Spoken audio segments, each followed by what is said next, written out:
जय हिंद दोस्तों। उम्मीद है आप सब लोग अच्छे होंगे। आज हम 28 अगस्त 2024 के विजन एस न्यूज़ को सिंप्लीफाई करेंगे। चलिए शुरू करते हैं। हाँ, कल जो हमने क्वेश्चन दिए थे ये उसके आंसर्स हैं, देख लीजिएगा। ठीक है, और ये आज के आपके क्वेश्चंस होंगे प्रीलिम्स के एज वेल एज एक मेंस का क्वेश्चन। चलिए, आप इसके आंसर्स यूट्यूब में भी दे सकते हैं और टेलीग्राम ग्रुप में भी पोस्ट कर सकते हैं। लिंक आपको डिस्क्रिप्शन में मिल जाएगा। सबसे पहले हमारी न्यूज़ है एनजीटी को रिलेटेड। एनजीटी ने भाई फाइन कर दिया है पंजाब गवर्नमेंट के ऊपर due to poor waste management. 1000 crore का फाइन है। ओके, चलिए सबसे पहले देख लेते हैं एनजीटी क्या है। एनजीटी ने फाइन किया है तो देखो, एनजीटी के ऊपर प्रीलिम्स में 2018 में क्वेश्चन आ गया है और वैसे भी न्यूज़ में रहता है। ये स्टैट्यूटरी बॉडी है।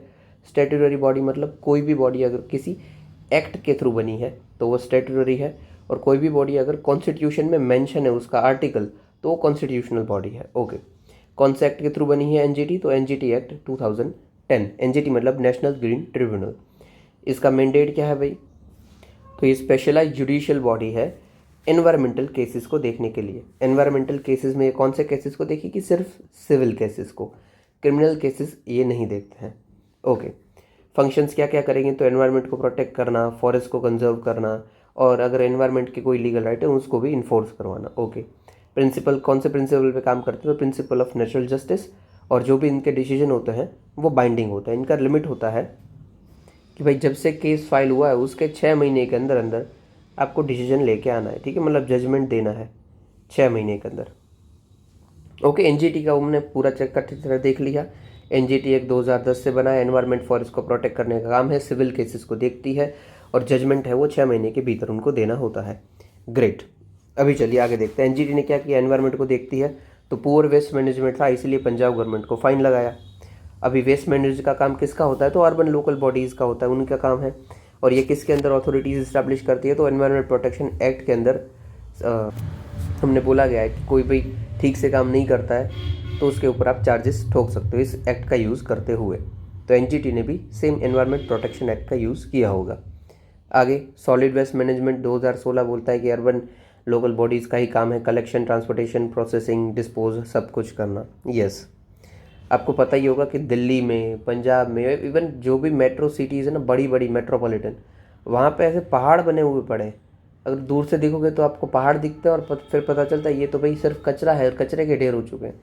इससे क्या क्या होता है? तो भाई ये कचरा है, ख़राब कचरा भी होता है बहुत बहुत सारा। इससे जो ग्राउंड वाटर है वो भी कंटेमिनेट होता है, जो फील्ड है हमारी एग्रीकल्चर वो भी ख़राब हो जाती है, और हेल्थ हज़ार्ड तो है ही है। चलो देखते हैं। ठीक है, चैलेंजेस क्या क्या है, क्यों नहीं हो पा रहा है? तो भाई पब्लिक एटीट्यूड, हम खुद ही इतना कचरा फैलाते हैं तो ठीक से हो ही नहीं पाता है। फिर स्ट्रेटजीज़ नहीं है हमारे पास। इवन बहुत सारे स्टार्टअप आगे आ रहे हैं कि भाई हम इस तरीके से वेस्ट को कलेक्ट कर पाएंगे, इस तरीके से प्रोसेस करेंगे, बट हमारी गवर्नमेंट वो नहीं कर पा रही है। ठीक है, क्योंकि हमारे पास स्ट्रेटजी भी नहीं है और प्रोफेशनल्स भी नहीं है। फिर बजट की कमी है डेफिनेटली, अगर ये सब लेके आओगे पैसा नहीं है कैसे काम करोगे। फिर डेटा भी हमारे पास बहुत लिमिटेड रहता है। तो डेटा क्या होता है कि भाई कितना वेस्ट जनरेट हो रहा है, कहाँ से आ रहा है, कैसे हम एसेट्रा एसेट्रा, ठीक है, सब बात होगा। ओके, तो क्या हम कर सकते हैं? ये तो हमारे चैलेंजेस हैं। आगे क्या है, क्या कर सकते हैं?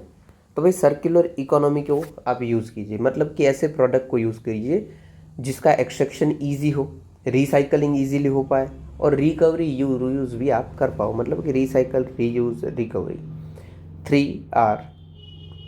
ऐसे सब वर्ड्स को आप यूज़ करो, अच्छा लगता है, ठीक है, पढ़ने वाले को। फिर स्ट्रॉन्ग और इंडिपेंडेंट अथॉरिटी बनाओ जो कि पर्टिकुलरली इसी का काम करेगी, और long term waste management planning भी तय करो जिसके अंदर आप जोड़ सकते हो एनजीओ को, और अलग अलग कोई प्राइवेट फर्म्स है जो कि इसके साथ जुड़ी हुई है, इन सबको भी आप जोड़ लो अपने साथ। ठीक है, चलिए नेक्स्ट न्यूज़ देखते हैं। अभी देखो, ऐसे सब को ना, ऐसे सब पॉइंट को आपको याद रखना है इस क्वेश्चन में या फिर किसी और क्वेश्चन में भी आप यूज़ करो। 2018 में एनजीटी के ऊपर क्वेश्चन पूछा गया था और ये वेस्ट मैनेजमेंट के भी ऊपर क्वेश्चन आते हैं। सुप्रीम कोर्ट ने भाई गाइडलाइन इशू कर दी है, सॉरी गाइडलाइन तो नहीं, रूलिंग ही बोलो। अभी केस चल रहा है, ऑन गोइंग केस है, Indian medical association and others versus union of India and others. In short case बारे में केस है, क्या मतलब डिसीजन क्या क्या आया अभी तक?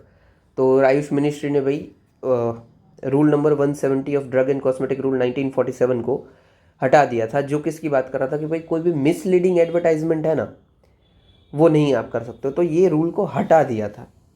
ठीक है, इसी के चलते फिर केस बेस चल रहा है और भी बातचीत चल रही है। सुप्रीम कोर्ट ने अर्लियर क्या कह दिया है भाई, कोई भी मिसलीडिंग एडवर्टाइजमेंट हो, इवन व्हेन वो सेल्फ डिक्लेरेशन दे रहे हो, फिर भी वो नहीं चलेगा। ठीक है, डिस्करेजिंग है। मतलब क्या फ़र्क पड़ता है, सोच लीजिए कि कोई प्रोडक्ट है, उसमें फिर बस लिखा हुआ होता है डिस्क्लेमर कि ये जो भी है उसके हम 100% गारंटी नहीं ले सकते हैं, और आधे घंटे का वो शो होता है कि ये प्रोडक्ट खरीद दीजिए, तो ये नहीं चलेगा। आगे, मिसलीडिंग एडवर्टाइजमेंट क्या होती है, तो भाई any published claim which given consumer an incorrect understanding of product और सर्विसेज। आपको वैसे भी पता है, ठीक है। मिसलीडिंग एडवर्टाइजमेंट के साथ इशू क्या क्या है, तो यहाँ हमें कंज्यूमर राइट्स को वायलेट करते हैं, इन्फॉर्मेशन एंड चॉइस के, हमारा है ना राइट टू इन्फॉर्मेशन, वायलेट हो जाता है क्योंकि हमें पता ही नहीं है राइट इन्फॉर्मेशन क्या है, ऊपर से गलत दे रहे हैं। हेल्थ रिस्क तो होते ही हैं डेफिनेटली, साइड इफ़ेक्ट्स होते हैं बहुत सारी मेडिसिन के, आपने मेडिसिन खरीद ली मोटापा की, फिर पता चलता है कि भाई इससे तो बाल झड़ जाता है। फिर एथिकल पर्सपेक्टिव क्या क्या है, तो प्रॉफिटेबिलिटी वर्सेस एफिकेसी। अभी प्रॉफिटेबिलिटी तो आपको पता है, ठीक है, पैसे को देखना। एफिकेसी क्या होती है, तो भाई कोई भी आप काम कर रहे हो, प्रोडक्ट बना रहे हो, इंटरवेंशन कर रहे हो, कुछ भी कर रहे हो, उसका रियल वर्ल्ड में आउटकम क्या आ रहा है, इम्पैक्ट क्या पड़ रहा है, ठीक है, अच्छा है या बुरा है। तो ये डेफिनेटली उसके सामने वर्सेस है ना कि भाई प्रॉफिट एक बाजू आप रखते हो या फिर उसका इम्पैक्ट रखते हो, ये एथिक्स वाला पॉइंट है। फिर ट्रांसपेरेंसी नहीं है डेफिनेटली, सोशल इन्फ्लुएंस भी होते हैं भाई। जैसे एग्जांपल समझ लीजिए, सब लोग पहले अभी भी बोलते हैं भाई कॉम्प्लेन पीजिए हाइट बढ़ जाती है, हॉर्लिक्स बॉर्नवीटा बॉन डेंसिटी बढ़ेगी, बट क्या कायदे से ऐसा है? बिल्कुल नहीं है। बट लोगों में परसेप्शन क्या घुस जाता है कि हाँ भाई ऐसा करने से ऐसा होता है। अभी भी जोक्स भी हम बोलते हैं कि यार हाइट कम है कॉम्प्लेन पिलाओ, एक्चुअली में Complan doesn't do at all. Next, breach of public trust, consumer behaviour भी चेंज होते हैं भाई, उसको इन्फ्लुएंस करते हो आप, और डिसीजन मेकिंग को भी इन्फ्लुएंस करते हो। ओके, तो इससे ट्रस्ट वायलेट होता है। ये सारे के सारे देखो, कोई भी एथिक्स का पेपर आप लिखते हो, उधर कुछ सोफिस्टिकेटेड वर्ड्स को यूज़ करना है, like profitability, efficacy, objectivity, subjectivity, ethical perspective, transparency, accountability. और आपने अगर एथिक्स पढ़ा, आपको ये सब पता ही है फिर भी। चलिए, way forward, encouraging full disclosure through self declaration and regulatory oversight. Okay, initiative क्या क्या हमने ले लिए हैं, तो भाई सेंट्रल कंज्यूमर प्रोटेक्शन अथॉरिटी हमने बना दी है, जो कि अलग अलग काम करती है, जैसे कि भाई guidelines prevention of misleading advertisement, endorsement of misleading advertisement 2022 rules. Okay, इतना आप नहीं लिखो तो भी चलता है, सिर्फ इतना लिख दो, misleading advertisement 2022 issued by central consumer protection authority. फिर पोर्टल बनाया हमने, GAMA grievance against misleading advertisement. फिर drug and magic remedies act 1954 लेके आए हैं। फिर इवन कंज्यूमर प्रोटेक्शन सेल भी हमने बनाया है, उसके अंदर हम क्या कर सकते हैं कि भाई को नंबर दिया होता है, इस नंबर पे आप फ़ोन करो और अपनी कंप्लेन बता दो, वो आपको सजेशन करेंगे कि अभी आप क्या कर सकते हो। हालांकि जो ऑफिसर्स उधर बैठे होते हैं ना, वो ठीक से काम ही नहीं करते हैं। इवन मैंने ही एक बार कोशिश की थी कि देखते हैं भाई कैसा मैकेनिज्म है, कैसे ग्रीवेंस रिड्रेस करते हैं। एक तो 5-10 मिनट तक उन लोगों ने फ़ोन नहीं उठाया, और जब फ़ोन उठाया तब बस मेरी कंप्लेन सुनी और बोला कि हाँ हाँ ठीक है कुछ करते हैं, और काट दिया। इसलिए भाई पोर्टल तो हम बना देते हैं, काम तो कर देते हैं, बस उसका इम्प्लीमेंटेशन है ना, वो ऑफिसर्स ठीक से नहीं करते हैं। इसीलिए बनिए आप ऑफिसर्स, और उसका जो इम्प्लीमेंटेशन है उसको अच्छा कीजिए, ताकि इसको हम सुधार पाएँ। चलिए आगे, centre for promotion of 4 classical language. देखो, सबसे पहले क्लासिकल लैंग्वेज क्या होती है वही देख लेते हैं। अभी बात क्या चल रही है कि इंडिया की 6 क्लासिकल लैंग्वेज है, तमिल, संस्कृत, कन्नड़ा, तेलुगु, मलयालम, ओडिशा। याद आप कैसे रखोगे, देख लीजिए। इंडिया का हम मैप बनाते हैं, एक सेकंड इधर बना देते हैं। ये यहाँ पे आ गया आपका केरला, यहाँ पे तमिलनाडु, यहाँ पे कर्नाटका, यहाँ पे तेलंगाना, और यहाँ पे आंध्र प्रदेश एंड ओडिशा। अभी कौन कौन सी हमारी लैंग्वेज है, तो कर्नाटका से कन्नड़ा, केरला से मलयालम, तमिलनाडु से तमिल, तेलंगाना से तेलुगु, इवन आंध्र प्रदेश में भी होता है फिर भी, और ओडिशा से ओडिया। ओके, हाँ एक बाकी रह गई, पूरे के पूरे नॉर्थ को आप गिन लीजिए तो संस्कृत। ठीक है। मैप से आप याद रखोगे, इजीली याद रहेगी कि भाई साउथ के जितने स्टेट्स हैं उनकी जो भी लैंग्वेज है वो क्लासिकल लैंग्वेज में ऐड है। उधर आपको आ जाएगा भाई मराठी, गुजराती, कोंकणी, तो दिक्कत हो जाएगी, मतलब ध्यान नहीं रहेगा। लैंग्वेज के ऊपर ऑलरेडी क्वेश्चन है, 24 में ही क्वेश्चन था, वो सिर्फ शेड्यूल लैंग्वेज के ऊपर था, ये क्लासिकल लैंग्वेज है। आगे देखते हैं क्या होती है क्लासिकल लैंग्वेज, कैसे कोई भी डिक्लेयर हो सकती है। सबसे पहले तो वो पुरानी है, उसके कोई रिकॉर्ड्स है, वो 1500 से 2000 साल पुराने हो। फिर जिसके एंशियंट लिटरेचर्स हो और हेरिटेज हो जिसका। फिर वो किसी और लैंग्वेज की कॉपी ना हो, मतलब उधर से ना उठाई गई हो, और वो डिस्टिंक्ट हो from modern language. That's it. ठीक है, ये आपको ध्यान रखना है थोड़ा सा। प्रीलिम्स में हो सकता है कि एक आध पॉइंट पूछ लिया जाए हल्का फुल्का, हालांकि इतना वो मेजर पॉइंट नहीं, आपको नहीं पड़ता है फिर भी पढ़ के पता चल जाएगा, बट येट अगर याद रहता है तो जितना याद रह सकता है कर ही लेना है, नहीं रहता है देन इट इज़ फाइन। तो 6 लैंग्वेज है हमारी, हमने देख लिया कौन कौन सी है। तमिल जो है उसको प्रमोट करते हैं भाई centre of institute of classical Tamil, CICT, it's fine. Sanskrit for 3 central universities, और दूसरी जो लैंग्वेज है वो करते हैं central institute of Indian language Mysore, Kannada, Tamil, Malayalam, Orissa, opera. Demand क्या क्या है ऑटोनॉमी की ये चाहते हैं ना कि भाई ऑटोनोमस फंक्शन करेंगे, क्यों भाई? तो फाइनेंशियल डिपेंडेंसी कम हो सकती है क्योंकि इनसे फाइनेंस पैसा आता है थोड़ा बहुत। फिर बहुत सारी वैकेंसी पड़ी है सेंटर ऑफ एक्सलेंस की स्टडीज़ में। अब सोचिए only 12 staffs out of 36 approved, मतलब 36 बोला है और काम तो 12 ही कर रहे हैं। एग्जाम्पल दिया है। अनइक्वल फंडिंग है डेफिनेटली। देख लीजिए जैसे कि यूनियन गवर्नमेंट ने 650 करोड़ के आसपास स्पेंड किए हैं फॉर प्रमोशन ऑफ संस्कृत, जबकि ओनली 29 करोड़ स्पेंड किए हैं अदर 5 लैंग्वेज के लिए। तो कितना अनइक्वल फंडिंग है, 1/10 भी नहीं दे रहे हैं। ओके, बेनिफिट्स क्या क्या है क्लासिकल लैंग्वेज स्टेटस के, मतलब क्या हो सकता है अगर आपको मिल जाता है तो 2 मेजर एनुअल इंटरनेशनल अवार्ड मिलते हैं उनके स्कॉलर्स को, वो हमें मिल सकते हैं। फिर सेंटर ऑफ एक्सीलेंस को हम और सेटअप कर सकते हैं ताकि क्लासिकल लैंग्वेज को आप स्टडी कर पाओ। और यूनिवर्सिटी ग्रांट कमीशन ने भी जो उनके प्रोफेशनल्स होते हैं उनकी वैकेंसी निकालते हैं कि भाई उन ये लैंग्वेज के लिए ज़रूरत है उनके प्रोफेशनल्स की, तो वो भी काम आ सकते हैं। ठीक है, तो बस इतना ही है। ये सब तो इतना काम का नहीं है जो इसमें पॉइंट्स दिए हैं, बट हाँ ध्यान रखना है हमें, बस इतना भी पता होगा तो आइडिया रहेगा। ओके, हिमाचल प्रदेश ने बिल इशू कर दिया है कि वुमेन की जो मैरिज एज है उसको हम 21 तक करते हैं। That's it. सबसे पहले हिस्टोरिकल बैकग्राउंड देख लेते हैं कि मैरिज एक्ट का हिस्टोरिकल बैकग्राउंड क्या रहा है। ये लीजिए मैंने लिख दिया पॉज करके। तो सबसे पहले भाई आया था नेटिव मैरिज एक्ट, ये ब्रिटिशर्स के टाइम से चल रहा है, जो कि 1878 में आया था। ये मैंने लिखना रह गया एक सेकेंड, 1878 के आसपास आया था। पर ये क्या था इसका भाई दिक्कत क्या था कि ये सिर्फ क्रिश्चियन के ऊपर अप्लाई हुआ था। ओके, ये इन शॉर्ट क्या काम कर रहा था, तो चाइल्ड मैरिज जो भी हो उनको बंद कर देना है, चाइल्ड मैरिज नहीं हो पाएगी क्रिश्चियन के अंदर। अभी चाइल्ड मैरिज को किसको हम चाइल्ड मैरिज बोलते थे। फिर दूसरा एक्ट आता है एज ऑफ कंसेंट एक्ट, जिसमें बोलते हैं चाइल्ड मैरिज मतलब 12 साल से नीचे की कोई भी लड़की की शादी नहीं हो सकती है। ठीक है, 12 ईयर्स बिलो। फिर आगे बढ़ता है, फिर आता है हमारा Sharda act, child marriage restraint act 1929। उससे पहले यही देख लीजिए कि ये जो एज ऑफ कंसेंट आया था 12 साल वाला, ये किसके एफर्ट्स से आया था, तो ये एफर्ट्स थे BM मालाबारी के। हिस्ट्री में आप इनको पढ़ोगे। और रखमाबाई करके एक केस था, उसके अंदर ये आया था रखमा, ये बार ठीक से लिखने की ज़रूरत है मुझे, रखमाबाई। शायद आपको पढ़ने में तो आ जाएगा ना। ओके, देख लेता हूँ मैं। एक काम कीजिए, आप ना नोट से ही देख लीजिए,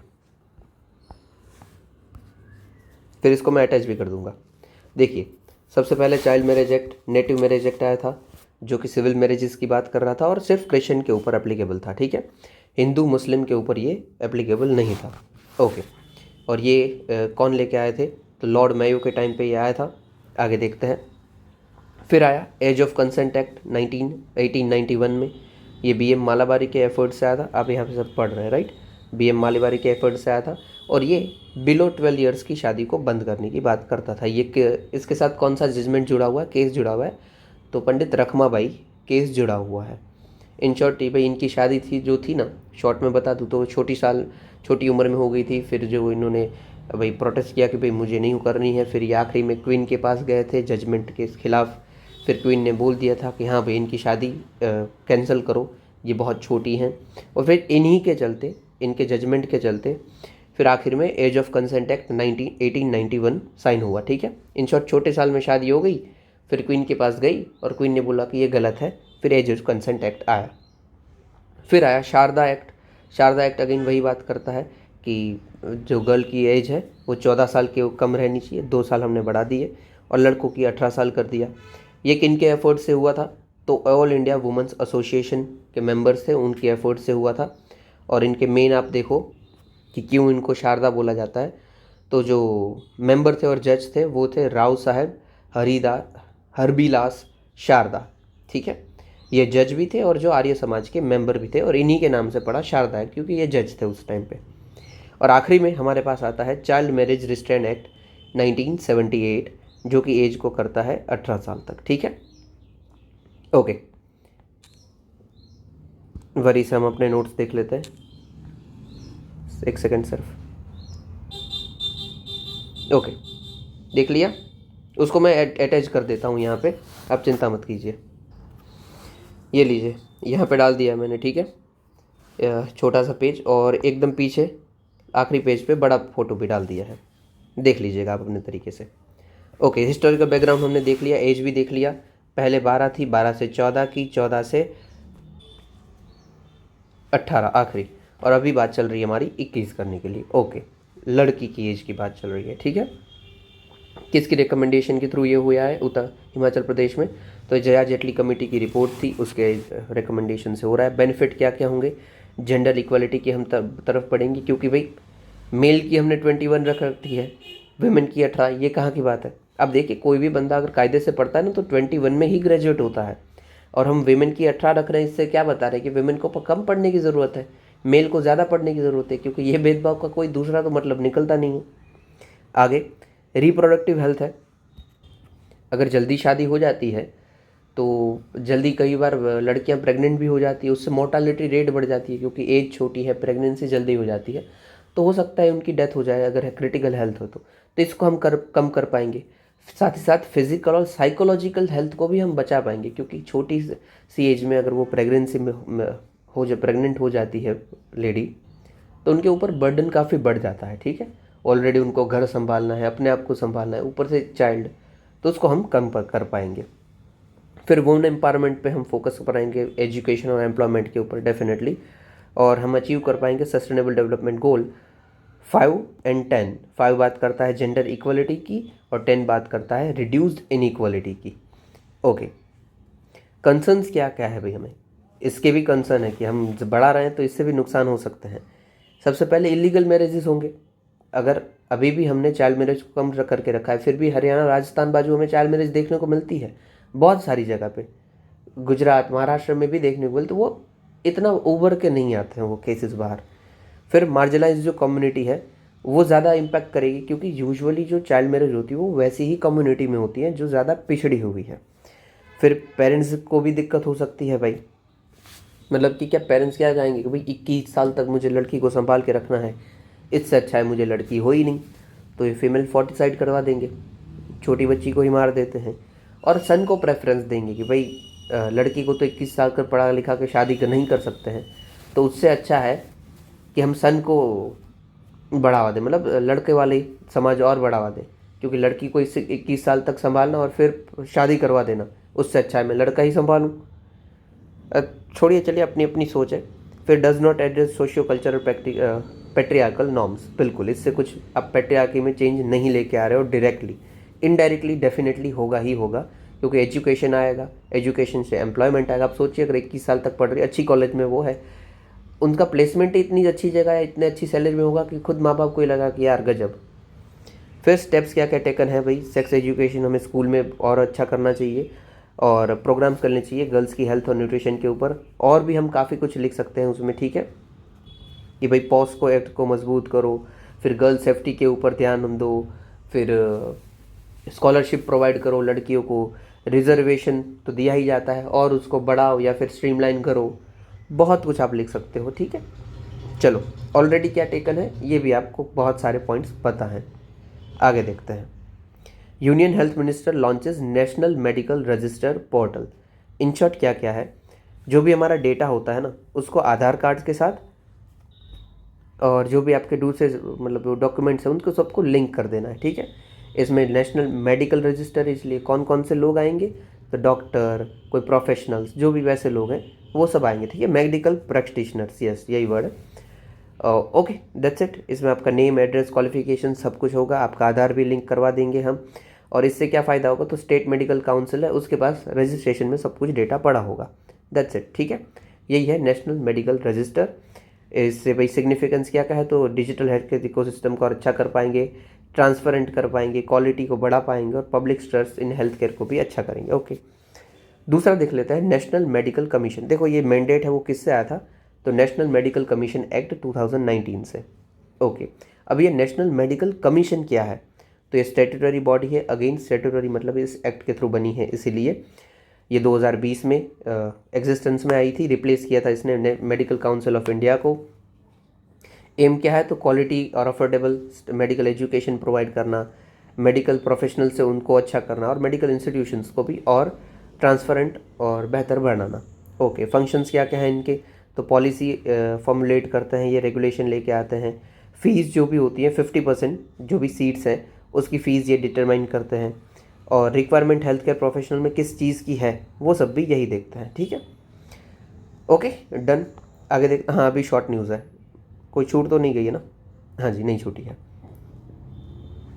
चलिए, आपको देखो समझ आना चाहिए, ठीक है। अगर समझ नहीं आता ना तो प्लीज़ मुझे बताइए कि भाई ये आर्टिकल समझ नहीं आया, मैं डेफिनेटली उसके ऊपर अलग से वीडियो बना दूंगा।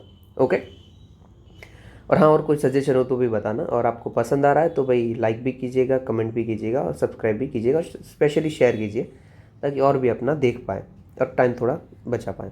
सबसे पहला है sanction for prosecuting public servant.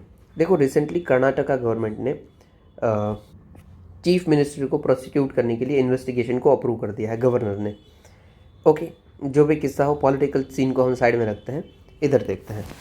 Sanction for prosecution क्या है भाई, तो कोई भी सिविल सर्वेंट को आपको अरेस्ट करना है तो सबसे पहले आपको परमिशन लेनी पड़ती है, ऐसे ही आप अरेस्ट नहीं कर पाते हो, ठीक है। तो सैंक्शन वही है कि उसकी परमिशन लेके आ जाओ। ये वही स्टेट के हों या सेंट्रल के हों, दोनों में लागू पड़ता है। किस क्यों कर मतलब किसके अंदर कर सकते हैं, तो सीआरपीसी के अंदर और नीचे देखिए सॉरी, सीआरपीसी के अंदर और पीसीए के अंदर। सीआरपीसी मतलब अभी का हमारा भारतीय न्यायिक सुरक्षा संहिता और पीसीए मतलब prevention of corruption act. That's it, ठीक है, दो ही है, ऐसे ही आप बस याद रखिए। इन शॉर्ट परमिशन रिक्वायर्ड है, ऐसे ही नहीं कर सकते हो, इसीलिए ताकि भाई एक सेंसिटी है गवर्नमेंट ऑफिसर्स की, आप ऐसे ही थोड़ी ना उसे अरेस्ट करोगे। आगे देखते हैं कॉर्डन डी ऑप्टिमाइजेशन टेक्नोलॉजी। देखिए थोड़ा टेक्निकल है, मैं इजी लैंग्वेज में आपको समझाता हूँ। हमारी बॉडी के अंदर ना अमीनो एसिड होते हैं, ठीक है, उसका एक सीक्वेंस होता है और कॉर्डन के पेयर्स होते हैं। चलिए ये भी छोड़ दीजिए। इन शॉर्ट ये टेक्नोलॉजी क्या काम करती है, ऐसा समझ लीजिए कि कोई केक की रेसिपी है। अभी इस रेसिपी में हम चेंज कर देते हैं बट केक का टेस्ट सेम रहने देते हैं, ठीक है। That means changing a recipe but taste उसका सेम रहना चाहिए, ठीक है। यहाँ पे भी हम वही कर रहे हैं, जो इनका कोडन का पेयर्स होता है उनकी फ्रीक्वेंसी में चेंज कर रहे हैं without changing amino acid sequence, ठीक है।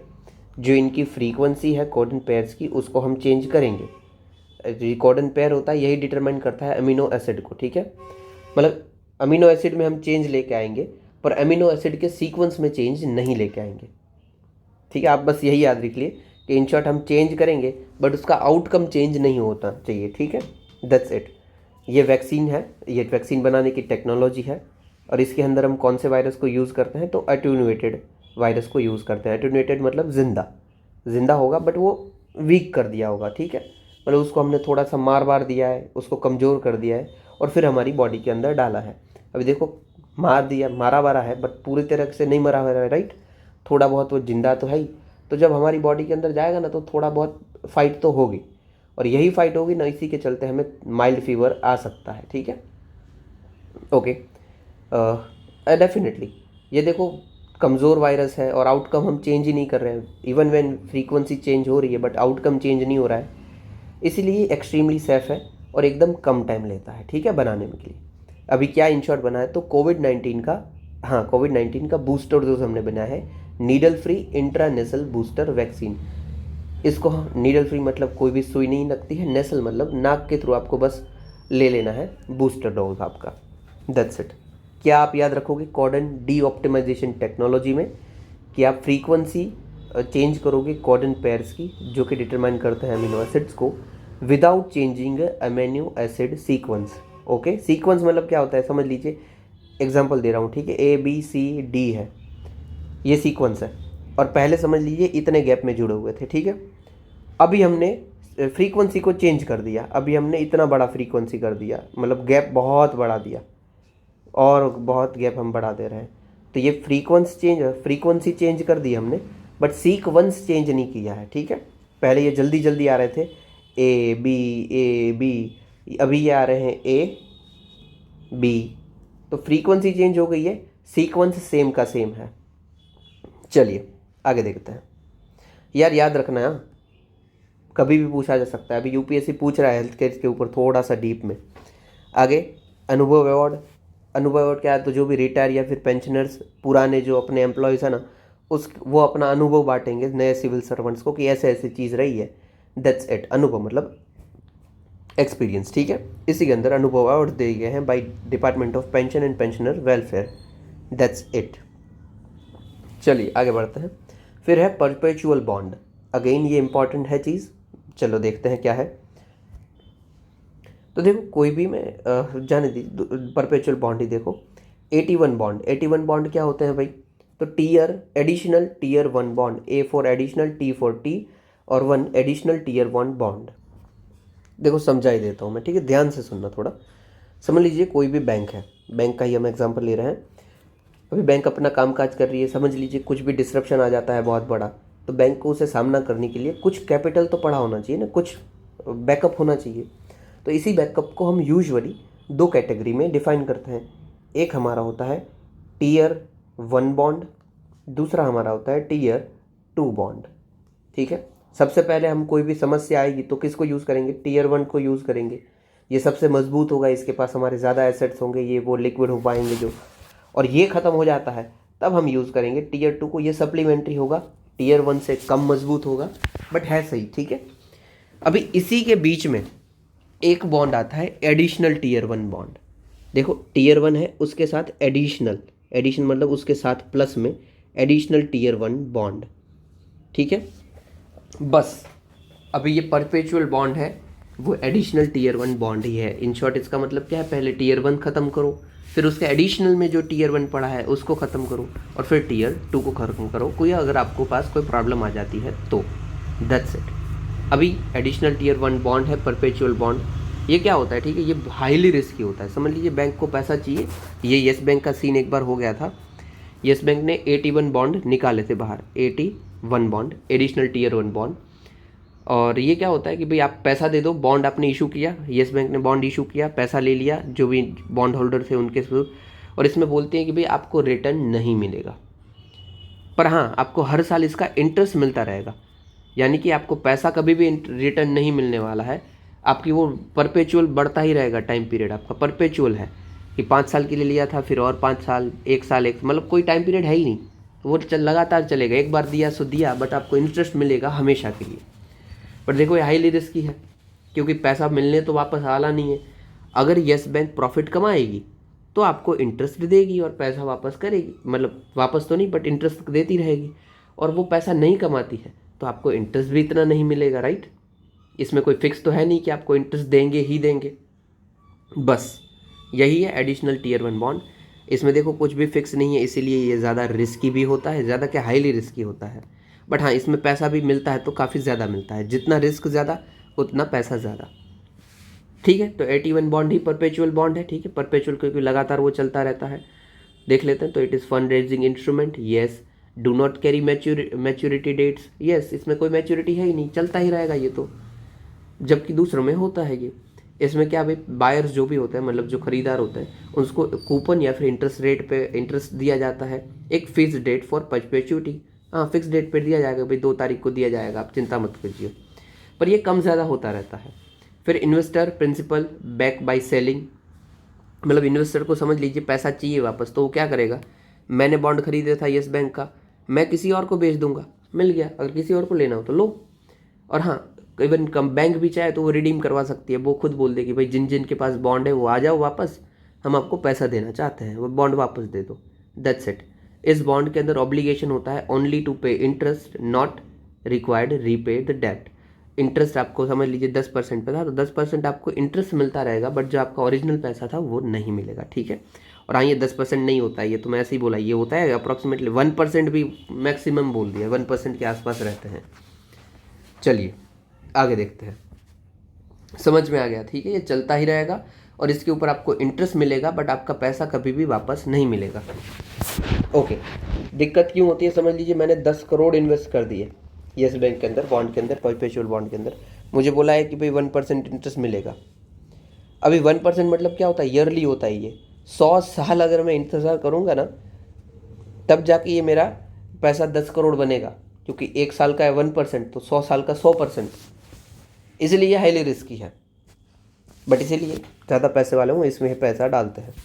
आगे एक्सिस ऑफ रेजिस्टेंस। अभी ये क्या है भाई, ये भाई एक कॉलिजन है सारे टेररिस्ट ग्रुप का, जो भी ऑटोनोमस मिलिटेंट इस्लामिस्ट ग्रुप है उनका ये पूरा का पूरा कॉलिजन है। इसके अंदर कौन कौन से आते हैं, तो हिजबुल्लाह आता है जो कि लेबनान के अंदर यूजुअली काम करता है।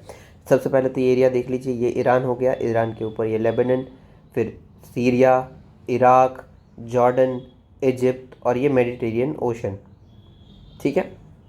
अभी हिजबुल्लाह यहाँ पे काम करता है, फिर हमास है, हमास तो खुद फ़लस्तीन के अंदर काम करता है, फिर फ़लस्तीनियन इस्लामिक जिहाद है, और फिर हाउदीज़ है जो कि यमन के एरियाज़ में काम करते हैं, जो रेड सी वाला एरियाज़ है यहाँ पे यमन वाले हैं, ठीक है, ये रेड सी, यहाँ पे यमन के हाउदीज़ काम करते हैं। ओके, तो इन सब का जो ग्रुप है इसको हम बोलते हैं एक्सिस ऑफ रेजिस्टेंस। ओके, बस न्यूज़ एक्सपर्ट्स ये बोल रहे हैं कि भाई ईरान अटैक करेगा इसराइल के ऊपर, ये एक्सिस ऑफ रेजिस्टेंस का यूज़ करते हुए, दैट्स इट। हिजबुल्लाह का मतलब क्या है, तो पार्टी ऑफ गॉड।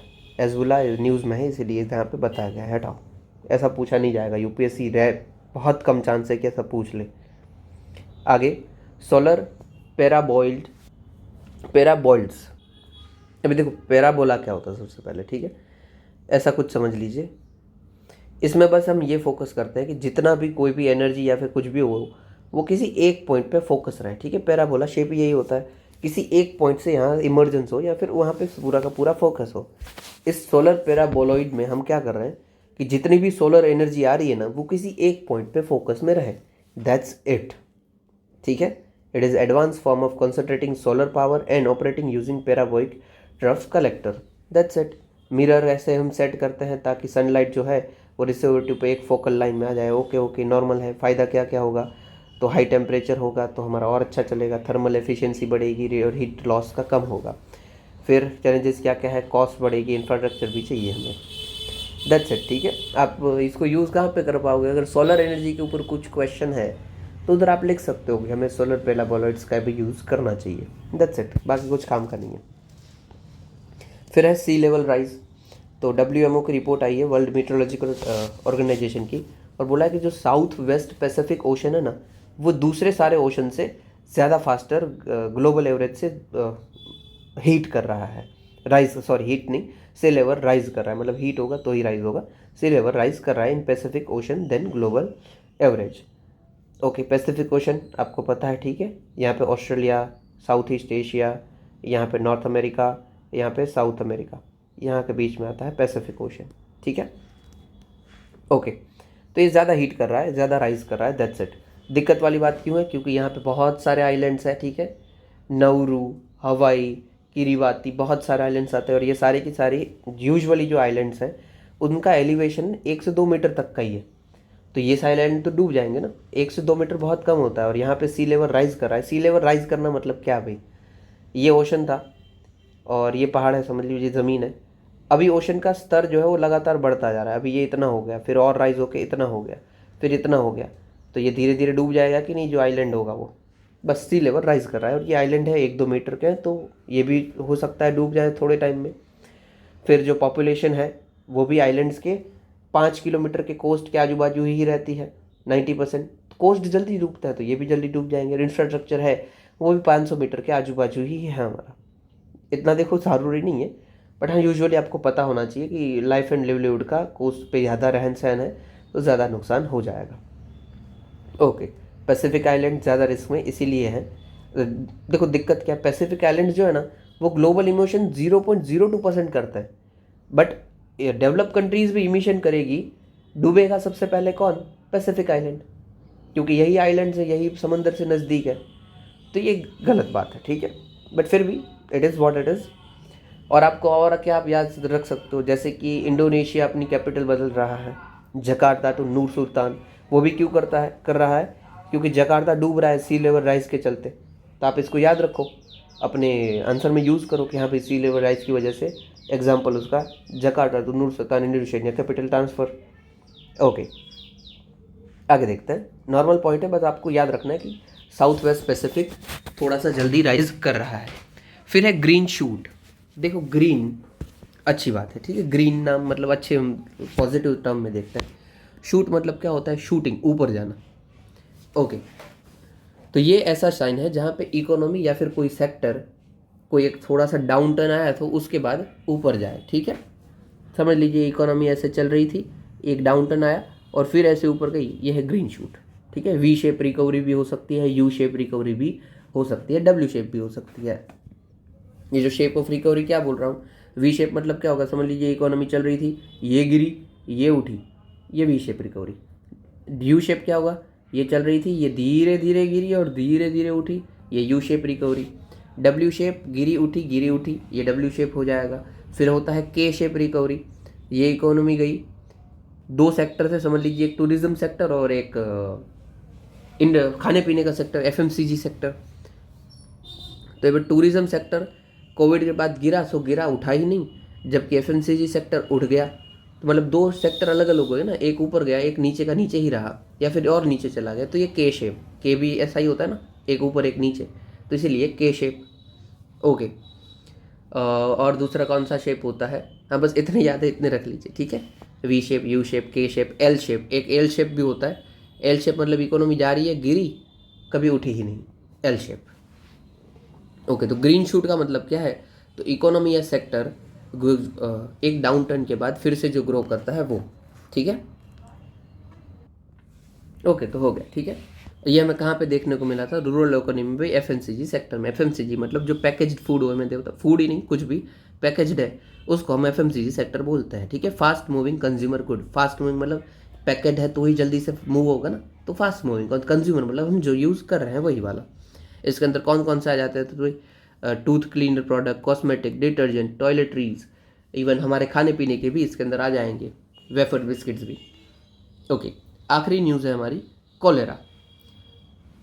देखो मैं जो भी PYQ लिखता हूँ ना, इन शॉर्ट वो पूछे जाते हैं ऐसे PYQ, राइट। जैसे ये ग्रीन शूट, तो पहले हमने पूछ लिया है ग्रीन वॉशिंग। फिर कॉलेरा, तो पहले हमने बहुत सारी मलेरिया या फिर डेंगू उसके ऊपर भी पूछ लिया है।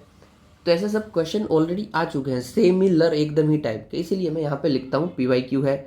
डायरेक्ट PYQ होगा तो उसमें डायरेक्ट लिखा होगा, और इनडायरेक्ट होगा तो उधर इनडायरेक्ट लिखा होगा, ठीक है। मैं PYQ मतलब डिजीज़, तो डिजीज़ बाजू में लिखा है। PYQ के ऊपर क्या था? तो भारत बायोटेक ने भाई उसकी वैक्सीन बना ली है, ओरल कोलेरा वैक्सीन, जिसका नाम है हिलकॉल। ओके, ये इनएक्टिवेटेड वैक्सीन है। इनएक्टिवेटेड मतलब जिसके अंदर जो भी उधर बोला था ना कि लाइव एटेन्यूएटेड मतलब जिंदा डाला जाता है, इनएक्टिवेटेड मतलब मरा हुआ डाला जाता है। सिंगल स्ट्रेन ओरल वैक्सीन है, ओरल मतलब मुंह से दिया जाएगा, और चिल्ड्रन किनको दिया जाएगा? जो कि 1 साल से बड़े हैं, ओल्डर देन 1 ईयर। ओके, इससे ग्लोबल जो शॉर्टेज है उसको हम टैकल कर लेंगे। कॉलेरा किससे होता है? तो भाई डायरियल इन्फेक्शन है, इंटेंसाइन में ये होता है, और विब्रियो कोलेरी बैक्टीरिया से ये होता है। ये बैक्टीरिया कहाँ पे में मिल सकता है? तो ख़राब पानी या फिर खाने से मिल सकता है, उनमें ये होता है। ये डायरिया और डिहाइड्रेशन हमें करता है। ओके, नॉर्मल टर्म्स, ठीक है, आप सबको ये पता है। नाम क्या याद रखना है, किससे होता है, और अभी हमने वैक्सीन बनाई उसका नाम, और हाँ ये वैक्सीन का टाइप, तो ये इनएक्टिवेटेड वैक्सीन है, ठीक है। मैं सोच रहा हूँ कि एक वैक्सीन के ऊपर वीडियो बना दूँ, पर यार मुझे टाइम कम मिलता है, देखा जाएगा, ठीक है। लाइव एटेन्यूएटेड मतलब जिंदा डाला जाता है, इनएक्टिवेटेड मतलब मरा हुआ डाला जाता है, ठीक है। फिर होता है रिकॉम्बिनेंट, कॉम्बी, तो इसमें कॉम्बिनेशन होता है कि भाई एक किसी का लिया, दूसरा किसी का लिया। छोड़िए यार, आपको ऐसे समझ नहीं आएगा। इन शॉर्ट क्या है, वायरस डेंजर है, समझ लीजिए। तो वायरस का हम एक ही टुकड़ा लेंगे और बैक्टीरिया कम डेंजर वाला बैक्टीरिया के साथ इसको जोड़ देंगे और फिर अपनी बॉडी में डाल देंगे और अपनी बॉडी दोनों के सामने एंटीबॉडीज़ बना देगी। ये है रिकॉम्बिनेंट वैक्सीन। और भी बहुत सी होती है, छोड़िए, हम कभी डिस्कस करेंगे इसको। ये आपके आज के क्वेश्चंस हैं, देख लीजिएगा। और हाँ भाई, आंसर दीजिए। आप आंसर नहीं दोगे आप इम्प्रूव नहीं कर पाओगे, ट्रस्ट में। ये प्रीलिम्स के हैं और ये मेंस का है। मेंस का आप टेलीग्राम पे अपलोड कर दीजिएगा, मैं देख लूँगा, एवेल्यूएट भी करके दूँगा और मैं खुद भी अपना जो लिखता हूँ वो भी मैं सेंड कर दूँगा। मैं इंश्योर लिखना भूल जाता हूँ, अपना जो लिखा हुआ है उसका फ़ोटो खींचो फिर टेलीग्राम में भेजो, क्योंकि मेरे अलग अलग डिवाइसेस हैं तो इसलिए मेरा रह जाता है आपको भेजना। बट हाँ, मैं एक साथ सारे भेज दूँगा। ओके, इतना सुनने के लिए आपका शुक्रिया। पसंद आया हो तो लाइक शेयर कमेंट सब्सक्राइब ज़रूर कीजिएगा, और ना आया तो मुझे प्लीज़ गाइड कीजिएगा कि भाई और इम्प्रूवमेंट की किधर ज़रूरत है। ठीक है, जय हिंद।